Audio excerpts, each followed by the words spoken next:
आप सबों को जय मसीह की।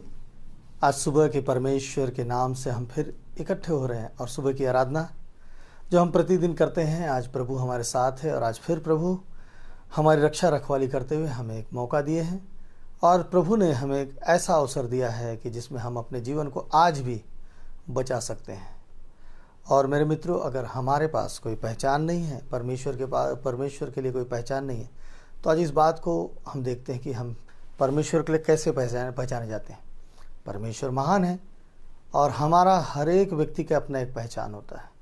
परिचय हम देखेंगे, हम एक दूसरे का परिचय जरूर करते हैं, लेकिन परमेश्वर के सामने भी हमारा एक पहचान होता है। इस देश में, जिस देश में हम रहते हैं, उस देश में भी हमारा एक पहचान होता है और देश भी हमारे लिए एक पहचान पत्र जारी करता है। लेकिन इसके अलावा भी एक ऐसी चीज़ है जो आज प्रत्येक लोग बिना बोले उस चीज़ को करते हैं, अपनी आईडी। आज का संसार ईमेल आईडी के ऊपर चलता है। प्रत्येक व्यक्ति का अपना ईमेल आईडी भी है और क्यों ना आज हम उस ईमेल आईडी की ओर से ही बातें करें। लेकिन इससे पहले कि हम ईमेल आईडी की ओर चले, हम एक वचन को पढ़ेंगे जो सभोपदेशक 10वां अध्याय के 8 से हम पढ़ते हैं।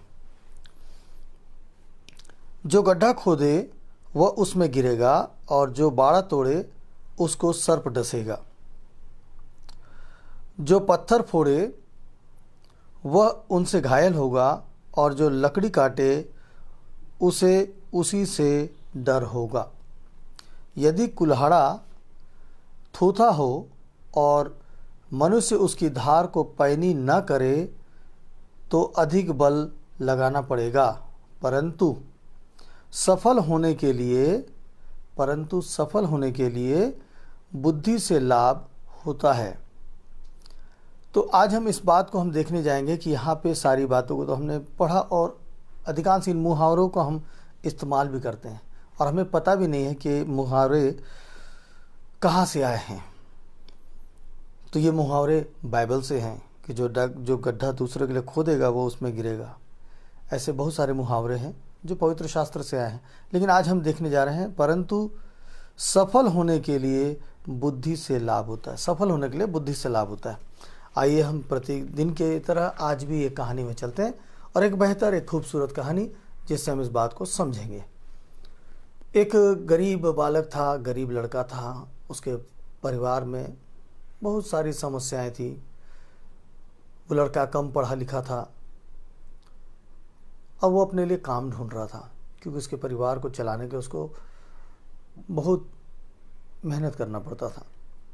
उसे एक ऑफिस में काम मिला, काम के लिए वो गया और जब वो काम में गया तो काम में वहाँ पे उसके काम के लिए उसको बोला गया कि ठीक है, आप पहले करिए, हम देखेंगे। और उस काम में वहाँ पे उस ऑफिस में उसको झाड़ू लगाने के लिए चपरासी जैसे काम को उसको मिला और वो ज़्यादा पढ़ा लिखा नहीं था, तो वो छोटे काम को लेकर खुश हो गया कि चलो मुझको काम मिल गया। 2 दिन वो काम बड़े ईमानदारी से किया। तीसरे दिन उसके बॉस ने बोला, उसके मालिक ने बोला कि तुम्हारा काम हमें बहुत पसंद आया, हम तुमको इस नौकरी में रखते हैं और हम तुमको इसमें अपॉइंटमेंट देंगे, तो जल्दी से तुम्हारा ईमेल आईडी बताओ। ईमेल आईडी का नाम सुनते ही ये लड़का चौंक गया। उसने कहा कि ईमेल आईडी तो हमारे पास नहीं है साहब, और ये अमेरिका की घटना है। ईमेल आईडी तो हमारा नहीं है, हमारे पास खाने को कुछ नहीं, हम ईमेल आईडी से क्या कर लेंगे। तो उस मालिक का कहना था कि यदि तुम्हारे पास ईमेल आईडी नहीं है, आज के ज़माने में ईमेल आईडी बिना कुछ काम नहीं होता और हमारी कंपनी का जो स्कीम है वो ईमेल आईडी में हम अपॉइंटमेंट लेटर देते हैं। अगर आपके पास ईमेल आईडी नहीं है तो हम आपको काम में नहीं रख पाएंगे। तो बेचारा उदास होता है और चला जाता है।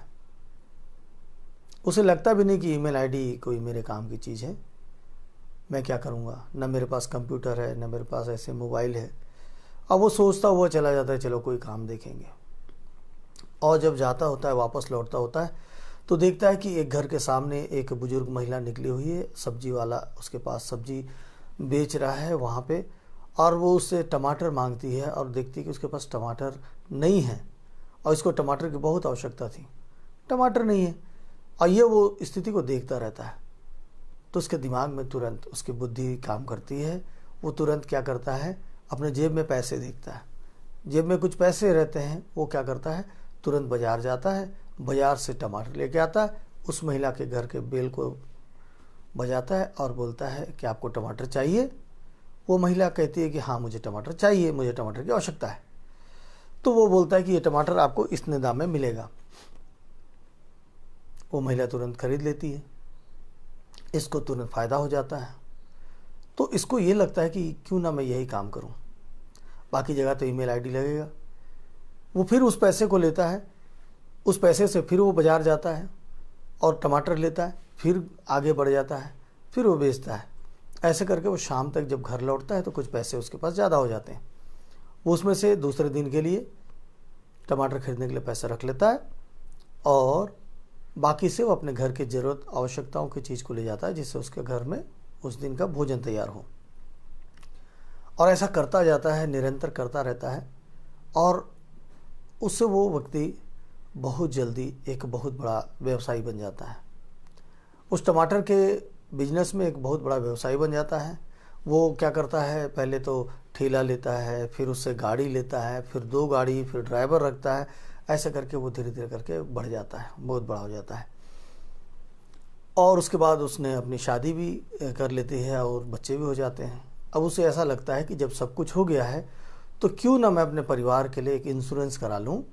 मेरा इंश्योरेंस करा लेता हूँ, मेरा बीमा करा लेता हूँ, जिससे कि मुझे कुछ हो जाए तो मेरे बीवी बच्चों के लिए कुछ ऐसी आवश्यकता है जो पूरी हो जाएगी। और वो बीमा कराने के लिए वो बीमा एजेंट को फ़ोन करता है, और जब बीमा एजेंट आता है उससे पूरी स्कीम सुनने के बाद वो फॉर्म फिलअप करता है। फॉर्म फिलअप करने के बाद वो फिर सवाल वहीं आके अटक जाता है कि सर आपका ईमेल आईडी बताइए। तो ये व्यक्ति बोलता है कि मेरा तो ईमेल आईडी नहीं है।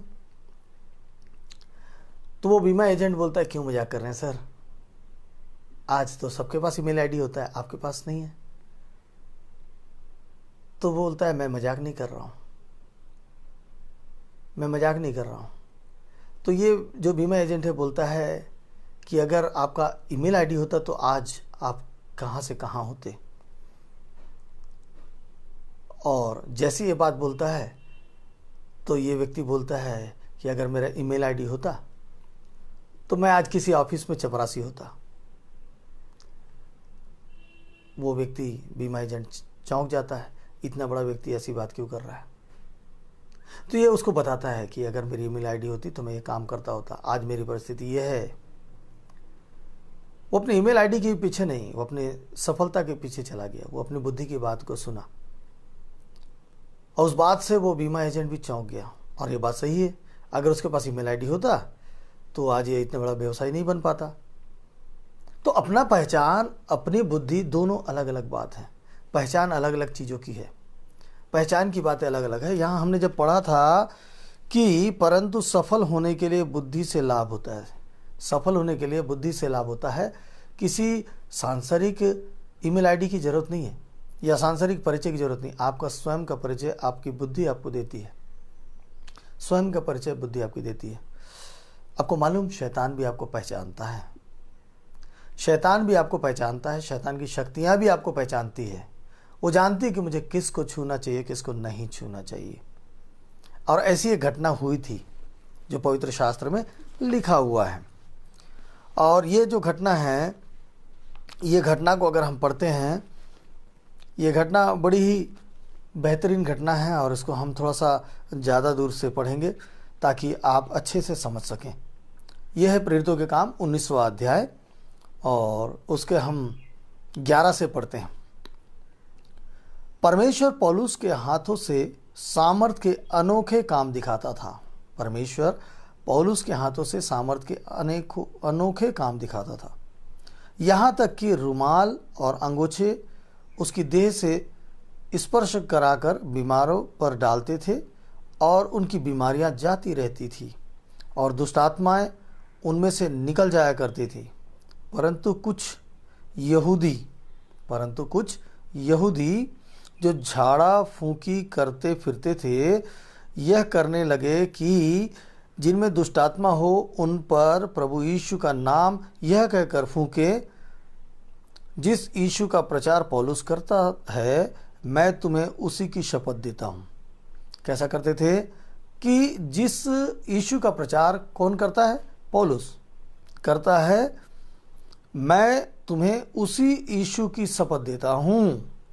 और वहाँ पे सिक्वा नाम के एक यहूदी महायाजक के 7 पुत्र थे जो ऐसा ही करते थे। पर ध्यान दीजिएगा, अब यहाँ पर दुष्ट आत्मा ने उनको उत्तर दिया, यीशु को मैं जानती हूं और पौलुस को भी पहचानती हूं, परंतु तुम कौन हो? यीशु को मैं जानती हूं और पौलुस को भी पहचानती हूं, परंतु तुम कौन हो? और उस मनुष्य ने जिसमें दुष्ट आत्मा थी उन पर लपक कर उन्हें वश में लाकर उन पर ऐसा उपद्रव किया कि वे नंगे और घायल होकर उस घर से निकल भागे। तो शैतान भी पहचानता है ना हमारा परिचय क्या है। इस संसार के ईमेल आईडी की आवश्यकता नहीं पड़ी उस व्यक्ति को, बिल्कुल जरूरत नहीं पड़ी। अगर उसको सफलता चाहिए था, उसको अपने बुद्धि की ईमेल आईडी की जरूरत थी। अपने बुद्धि से अगर बुद्धि की बातों को हम सुनते हैं, परमेश्वर हमें बुद्धि की तरह से बुद्धि की ओर से संदेश भेजते हैं और हम उस काम को कर लेते हैं। जो व्यक्ति जिस काम को ढूंढ रहा था, वो व्यक्ति वापस लौटते समय जब वो निराशा में था, याद रखिए, जब हम निराशा में होते तो ही हम परमेश्वर की उस बात को समझ पाते हैं। और जब वो व्यक्ति निराशा में था, लौट रहा था, तो उसको एक घटना दिखाई दी और उस घटना से उसके जीवन की शुरुआत हुई। और वो शुरुआत कहाँ तक पहुंची कि वो तरक्की में चला गया।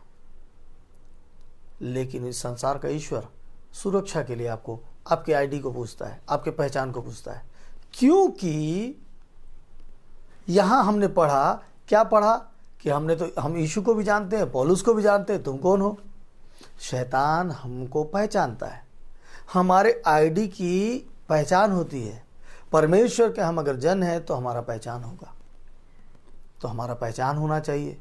हमको शैतान पहचानेगा तो हमें वो छुएगा भी नहीं और हम इन बातों से आज़ाद होंगे और लोगों के लिए उद्धार का कारण बनेंगे। तो मेरे मित्रों, आज का हमारा जो संदेश है, आज का संदेश यही है कि हम जो संसार के परिचय के लिए जो दौड़ रहे हैं, अपने पहचान को बनाने के लिए दौड़ रहे हैं, इससे पहले कि हम परमेश्वर की ओर से जो संदेश है उसको समझें और अपने जीवन को उस ओर लगाएं, भलाई की ओर लगाएं, आगे बढ़ते चले जाएं। हमने वचन में पढ़ा था कि जो गड्ढा खोदे उसमें गिरेगा और जो बाड़ा तोड़े उसको सर्प डसेगा, जो पत्थर फोड़े वो उनसे घायल होगा और जो लकड़ी काटे उसे उसी से डर होगा। ये बुराइयों की बातें हैं। हम जैसा काम करेंगे हम उस परिस्थिति में उसी का सामना कर पाएंगे। हम जिस काम को करेंगे उसी काम से हमको उस काम के बारे में शिक्षा मिलेगी। हम घायल होंगे तो उसी चीज़ से होंगे जिस चीज़ को हम कर रहे हैं। जिस चीज़ को हम छू ही नहीं रहे हैं तो उस चीज़ में हम कभी पढ़ नहीं सकते। तो हम क्यों ऐसे काम को करें जिसमें हमको उन परिस्थिति में जाना पड़े। इसलिए हम ना उस परिस्थिति में जाएं और ना हम उन कामों को देखें। हाँ, हम इस बात को ध्यान रखें कि हमारा परिचय शैतान को पता चल जाए, हम जहाँ से गुजरे हैं वहाँ शैतान कांपने लग जाए, क्योंकि परमेश्वर हमारे साथ चलता है। परमेश्वर तब हमारे साथ चलता है जब हम परमेश्वर को अपने साथ लेके चलते हैं। हमारा परिचय हमारा परमेश्वर है, और जब हम अपने परमेश्वर की आज्ञा को मानते हैं, परमेश्वर का भय को मानते हैं, परमेश्वर के भय को मानते हैं, उसकी आज्ञा को मानते हैं, तब परमेश्वर हमारे लिए सब कुछ करता है। तब परमेश्वर हमारे लिए सारी बातों को पूरा करता है। परमेश्वर महान है, परमेश्वर महान है। वो सवोपदेशक के अंतिम में, बिल्कुल 12 अध्याय के अंतिम में क्या लिखा हुआ है? 13 में लिखा हुआ है, सब कुछ सुना गया, अंत की बात यह है। सब कुछ सुना गया, अंत की बात यह है कि परमेश्वर का भय मान।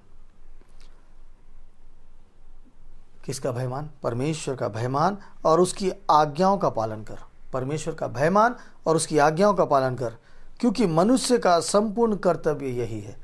क्योंकि मनुष्य का संपूर्ण कर्तव्य यही है। और जब हम ये कर्तव्य को करते हैं तो हम परिचित हो जाते हैं, हमारा परिचय तैयार हो जाता है, हमारा आईडी कार्ड तैयार हो जाता है, हमें शैतान पहचान जाता है, हमसे शैतान दूरी बनाता है, क्योंकि उसको मालूम है कि मैं इनके बीच में नहीं रह सकता।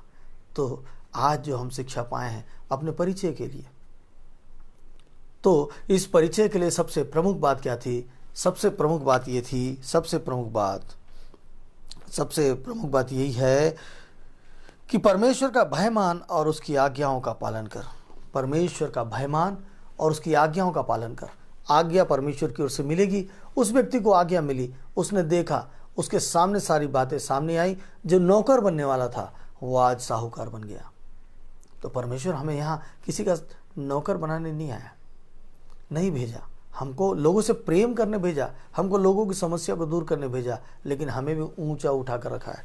हमारे सिर में मुकुट डाल के भेजा है वो परमेश्वर। हम उस मुकुट को उतार के न फेंकें। हम उस परमेश्वर का धन्यवाद करें और आइए हम प्रार्थना करते हैं। सामर्थी पिता परमेश्वर, प्रभु जी, आप जो हमें राजा की तरह इस दुनिया में भेजे, प्रभु हम क्यों गुलाम हो जाए?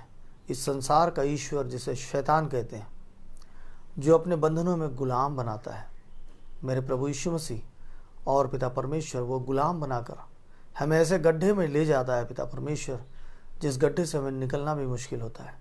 प्रभु आज जितने लोग मेरे साथ शामिल हैं, इस प्रार्थना को जितने लोग सुन रहे हैं, इस वचन को जितने लोग ने सुना है और प्रार्थना में शामिल हुए हैं, प्रभु आज हर एक व्यक्ति सफल हो जाए। प्रभु जी, किसी के ऊपर भी कोई डिपेंडेबल ना हो। मेरे पिता परमेश्वर, जितने लोगों के लिए हम प्रार्थना कर रहे हैं प्रभु, इन दिनों में बच्चों के लिए हम प्रार्थना कर रहे हैं पिता। कई बच्चे बीमार है पिता परमेश्वर, कई बच्चों के लिए पिता परमेश्वर, प्रभु जी जो बीमार है पिता, प्रभु विशेषकर उस बालक के लिए मैं प्रार्थना करता हूँ, सागर के लिए पिता, उस सागर के लिए प्रार्थना करता हूँ मेरे प्रभु जी, जिसे डॉक्टरों ने जवाब दे दिया है पिता। प्रभु जी वो 8 साल का बच्चा, उसके माता पिता दुखी हैं, रो रहे हैं। मेरे प्रभु उस पर दया कीजिए, उस परिवार के ऊपर दया कीजिए प्रभु जी। उस भाई को, उस बच्चे को चंगाई दीजिए, हमारी प्रार्थना का उत्तर आने पाए पिता। एक मौका दीजिएगा उस बालक के लिए पिता परमेश्वर, एक मौका दीजिएगा पिता। हालेलुया पिता परमेश्वर, हालेलुया। पवित्र यीशु में विश्वास करता हूँ पिता परमेश्वर कि वो बालक जिसे आप चंगा कर रहे हैं पिता, जिसके लिए हमने प्रार्थना किया है पिता, वो छुटकारा पा रहा है।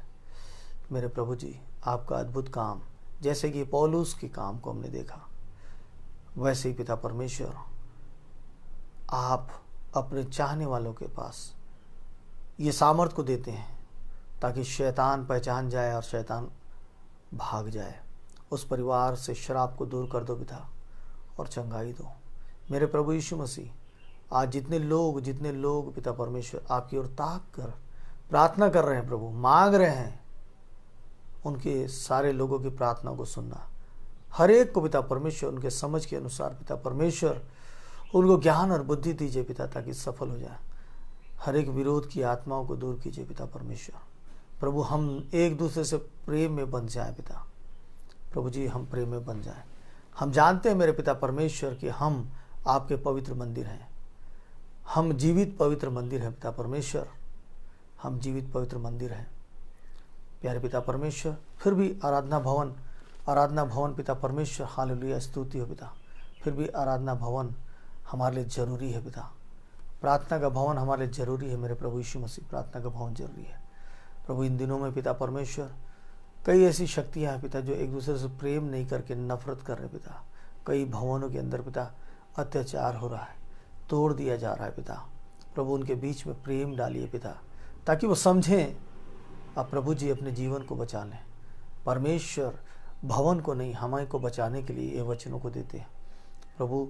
हमारा जीवन प्रेम में भर जाए और पिता परमेश्वर हम पिता अपने जीवन को पिता उन्नति के रूप में देख सकें प्रभु। विशेषकर एक और प्रार्थना का निवेदन रखता हूँ पिता। प्रभु सुकमा के किसी पास्टर की बेटी को कैंसर है पिता। प्रभु उसके इलाज के लिए उसको तकलीफ हो रहा है प्रभु जी। आपका दास है, आपके नाम से निकलता है पिता वो व्यक्ति जिसे आपने चुना है और जिसे पिता परमेश्वर जिसने आपके सुसमाचार को लेकर लोगों के बीच में जाना तय किया प्रभु। उस व्यक्ति ने आपको चुना, आपने उसे चुना, आपने मौका दिया प्रभु। आज उसकी बेटी के द्वारा पिता परमेश्वर, प्रभु उस बेटी के द्वारा पिता उस घर में उद्धार आ जाए प्रभु। उसके कैंसर को आज दूर कर देना पिता। मेरे प्रभु यीशु मसीह, मैं विश्वास करता हूँ कि जब मैंने मांगा है आप उस सेवक की बेटी को आप चंगा करने जा रहे हैं।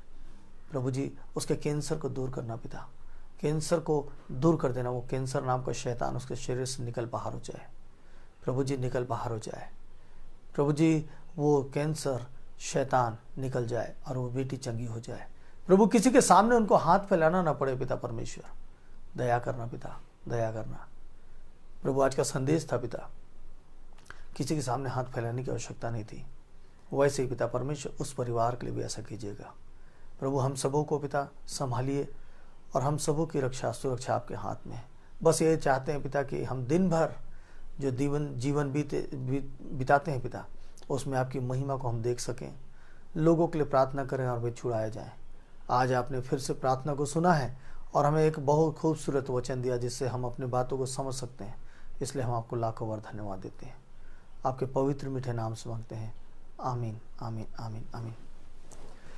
तो मेरे साथियों, मेरे पवित्र लोगों, आज जिस बात को हम लेकर प्रार्थना किए, एक तो हमारे लिए शिक्षा थी और दूसरी बात यही थी कि परमेश्वर जो है हमसे प्रेम करते हैं, जो हमको सारी बातें सिखाते हैं। उसके अलावा भी हमें ऐसी चीज़ें हैं जो हमारे जीवन में बदलाव की ज़रूरत है। हमको बदलना होगा, हमें इस बात को समझना होगा कि हमारे लिए परमेश्वर ने क्या रखा है। क्यों ना हम आज एक दूसरे से प्रेम करें और ऐसे वचनों को सुनकर अपने जीवन को उन्नति की ओर ले चलें। हम ये ना सोचें, क्योंकि शैतान की शक्तियाँ हमें अंदर से विचार लाती है कि ये काम हमारा नहीं है, ये हम नहीं कर सकते। लेकिन परमेश्वर तो हमें सारी बातों में प्रेम करने सिखाता है ना। परमेश्वर हमसे प्रेम रखने सिखाता है, अपने पड़ोसी से प्रेम रखने सिखाता है। जब तक हम प्रेम नहीं रखेंगे तब तक हम कुछ नहीं कर पाएंगे। हमें अपने आप से और सारे लोगों से प्रेम करना होगा। परमेश्वर हमारी सहायता करेंगे, वो हमारे संग खड़े हैं। मेरे साथ जुड़े आप सभी को प्रभु बहुत आशीष दे और इतनी उन्नति दे, आपके दुख को दूर करे। एक महिला है जो अपने बच्चे के गुजर जाने के बाद उसे अपना स्मरण करती है, दुखी होती है, उसके लिए प्रार्थना करती है, आंसू बहाती है। आप परमेश्वर पर विश्वास करें, परमेश्वर के पर विश्वास करें, परमेश्वर के ऊपर विश्वास करते हुए पवित्र शास्त्र को पढ़ें। आप जान जाएंगे कि परमेश्वर क्या करता है हमारे साथ। शांति का जीवन है। अगर हमको लगता है कि हमने अपने अपनों को खो दिया है, तो हमें इस बात का परमेश्वर एहसास दिलाता है कि अपने को खोने से हमको क्या तकलीफ होती है। तो हमें उस बात को एहसास दिलाया है कि हम उस बात को समझ सकें और दूसरे के लिए प्रार्थना कर सकें। तो आज हम दूसरे को बचने के लिए प्रार्थना करेंगे। हम उसी दर्द को महसूस कर पाएंगे, क्योंकि वो दर्द हम जानते हैं। वो दर्द वही जानेगा जिसको ये तकलीफ हुई है। आपको जो आप दुखी हैं, आप दूसरे के लिए प्रार्थना कीजिएगा। हम जैसे लोगों के लिए प्रार्थना कर रहे हैं, बीमारों के लिए प्रार्थना कर रहे हैं, आपको भी मौका है। मेरी बहन, आपको भी मौका है। आप भी प्रार्थना कीजिए। आपके जीवन में बदलाव आ जाएगा, आपके दुख दूर हो जाएंगे, आपके आंसू सूख जाएंगे, आपको आनंद मिलेगा। प्रभु आप सबों को आशीष दे। कल फिर एक नए वचन के साथ हम भेंट कर रहे हैं। आप सब, हम सब परमेश्वर के नाम से जीवित जरूर पाए जाएंगे, मुझे विश्वास है। आइए हम सब मिलकर प्रभु के नाम की स्तुति करें और धन्यवाद करें।